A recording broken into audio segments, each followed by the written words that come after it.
Las pirámides de Egipto. El mayor de estos monumentos fue la estructura más alta del mundo durante unos 4000 años.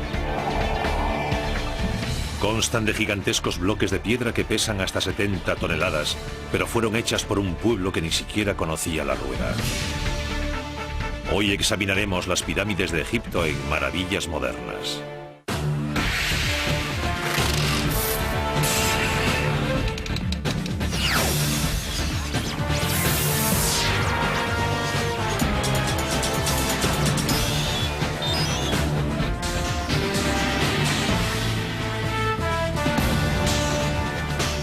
Las pirámides de Egipto.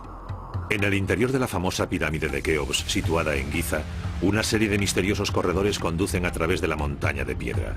Pasando por una impresionante galería, el pasillo principal termina en una cámara forrada de granito en lo más profundo de la enorme estructura. Denominada Cámara del Rey, muchos eruditos opinan que esta fue la última morada del gran Keops. ¿Pero fue así? Durante siglos, estas extraordinarias edificaciones han inspirado una constante fascinación en personas de todo el mundo. Muchas generaciones han querido verlas, estudiarlas y desvelar sus antiquísimos secretos, tales como por qué y cuál fue la técnica exacta de su construcción. Sin embargo, pese al gran empeño de los investigadores, la solución a muchos de los enigmas que rodean las pirámides todavía no se ha hallado. La falta de datos concretos sobre los antiguos emplazamientos egipcios ha complicado el problema. Incluso el empleo de los medios técnicos más modernos no ha conseguido desvelar todos los misterios. Recientemente, no obstante, se han elaborado nuevas teorías que cuestionan varios de los conceptos clave generalmente aceptados sobre las pirámides y que puede que ello ayude a resolver algunos de los enigmas en torno a estas magníficas edificaciones. Uno de los principales misterios sobre las pirámides es su número exacto. Se han descubierto casi 100 en Egipto. Lo sorprendente es que al menos 3 de las pirámides mencionadas en inscripciones sigan ocultas por el tiempo y las implacables arenas del desierto. Quizás sorprenda que haya pirámides aún no localizadas, pero puede que durante miles de años sus enormes estructuras sufrieran expolio de material y que solo queden restos bajo tierra o se haya construido encima. Construidas durante un periodo de casi 1000 años, desde el 2630 al 1640 a.C., las pirámides son maravillas culturales y arquitectónicas de proporciones gigantescas. No solo son edificios de una grandiosidad increíble, sino también de las pocas maravillas del mundo antiguo que aún se conservan. El propósito de la pirámide es el de servir como tumba del rey, pero eso no es más que el principio, porque debemos comprender por qué el rey de Egipto necesitaba contar con una tumba semejante. La pirámide es el exponente arquitectónico del ascenso del faraón al sol. Ese era su destino después de muerto. La pirámide es el lugar donde tiene lugar la gran transformación, en la que el faraón renace. Un antiguo proverbio árabe reza: el hombre teme al tiempo, pero el tiempo teme a las pirámides. Sin embargo, la denominada época dorada de la construcción de las pirámides solo duró 150 años durante la cuarta dinastía del antiguo reino egipcio. Y las pirámides más grandes, las de la llanura de Giza cerca de El Cairo, se construyeron en un periodo de solo 3 generaciones. Extraordinarios logros arquitectónicos, las pirámides también fueron piezas claves de instalaciones a menudo muy extensas que incluían templos y tumbas más pequeñas denominadas necrópolis. La palabra necrópolis significa ciudad de los difuntos, así que la pirámide en sí misma solo es un monumento que cubre la tumba del faraón. Anexo a la pirámide hay un templo, después una larga avenida que conduce al valle, donde hay otro templo. En este templo se hacen ofrendas ante la estatua del rey y hay gran cantidad de personal que se dedica a cuidar las instalaciones. La legendaria Esfinge, también en Giza, forma parte de una de esas necrópolis construida en torno a la pirámide del hijo de Keops, Kefren. Podemos conocer la razón por la que se construyeron las pirámides, pero el origen de su forma concreta aún no está aclarado. En los enterramientos egipcios más antiguos, el cadáver se colocaba en un pozo poco profundo. Después se cubría con una gran roca o un montón de piedras. Estas no solo servían para impedir que los chacales desenterrasen los cadáveres, sino que seguramente se usaban para representar la colina primigenia de donde los egipcios creían que surgía toda la vida.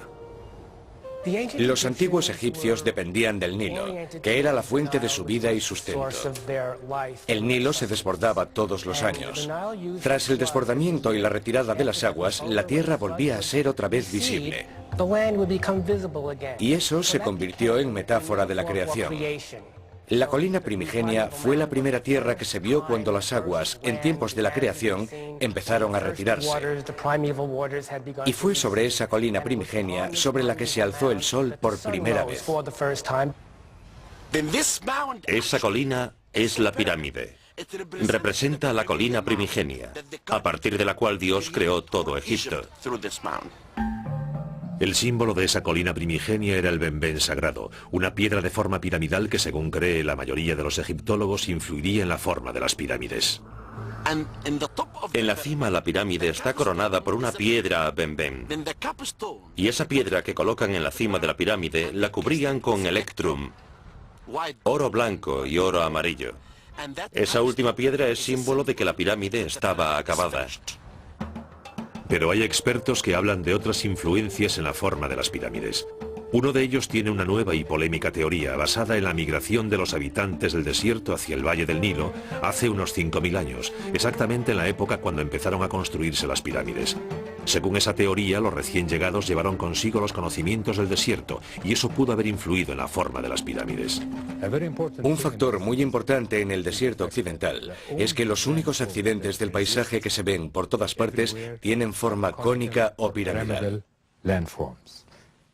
Las colinas picudas son lo que más abunda en el paisaje. Aquí vemos unas formas cónicas en pleno desierto, a unos 480 kilómetros al oeste del Nilo.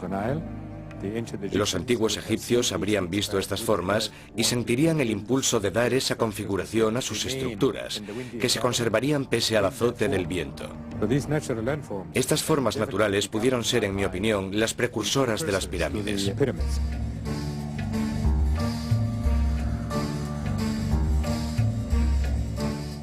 Pero antes de construir las pirámides propiamente dichas, las tumbas egipcias pasaron por otra fase de desarrollo, la mastaba. Eran estructuras bajas y trapezoidales, con laterales inclinados y techo plano. Hechas de ladrillos de barro, quizás derivaron de las tumbas que imitaban a la colina primigenia. El término árabe mastaba significa banco, aunque son mayores que cualquier banco, pero mastaba es la palabra que denomina la superestructura de una tumba privada.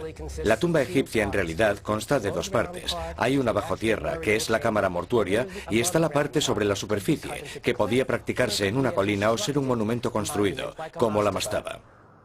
Con las mastabas los egipcios dieron los primeros pasos hacia la pirámide clásica. La siguiente etapa llegó en torno al 2630 a.C., durante la tercera dinastía, bajo el reinado del faraón Zoser, cuando el arquitecto de Zoser, Imhotep, empezó a construir la famosa pirámide escalonada de Saqqara. En la tercera dinastía, precedente de la cuarta, hubo un arquitecto genial llamado Imhotep. Él inició una revolución arquitectónica, pasando de construir con ladrillos de barro a la piedra caliza. Y a él le debemos la denominada pirámide escalonada, una mastaba sobre otra, hasta alcanzar 6 mastabas. Constituyó una revolución. Con casi 60 metros de altura y una base que mide 120 por 108 metros, muchos expertos creen que la pirámide escalonada es la mayor edificación de la historia construida completamente de piedra y la primera pirámide de cualquier tipo construida en Egipto. Imhotep sigue siendo uno de los pocos supervisores de pirámides cuyo nombre aún no se conoce, pero no así el modo exacto del diseño y planificación de la estructura. Tenemos papiros de épocas posteriores con instrucciones para la construcción de un templo. Sabían por adelantado cuántas personas necesitarían, cuánta comida tendrían que llevar al lugar y cuántas piedras serían necesarias. O sea que seguramente habría planos similares para todas las pirámides, pero por desgracia no los tenemos. Con todo, sí sabemos de qué modo trabajaban los obreros. Para mover las piedras utilizaban palancas, tornos y cuerdas, normalmente tiradas por grupos de hombres que cantaban animándose al 1, 2, 3, tirad, por ejemplo. Para cortar la piedra usaban cinceles de cobre, que son más endebles que los modernos de hierro. Pero la piedra caliza es blanda. Por supuesto que da mucho trabajo, pero tenían personal suficiente para hacerlo. El resultado es un monumento de tanta precisión como grandiosidad. Pese a la extraordinaria simetría de la estructura final, las investigaciones arqueológicas han demostrado que Imhotep al principio no planeó que la estructura fuese escalonada. Empezó con la mastaba, después construyó otra mayor, y luego empezó a poner una sobre otra, como si fuese una escalera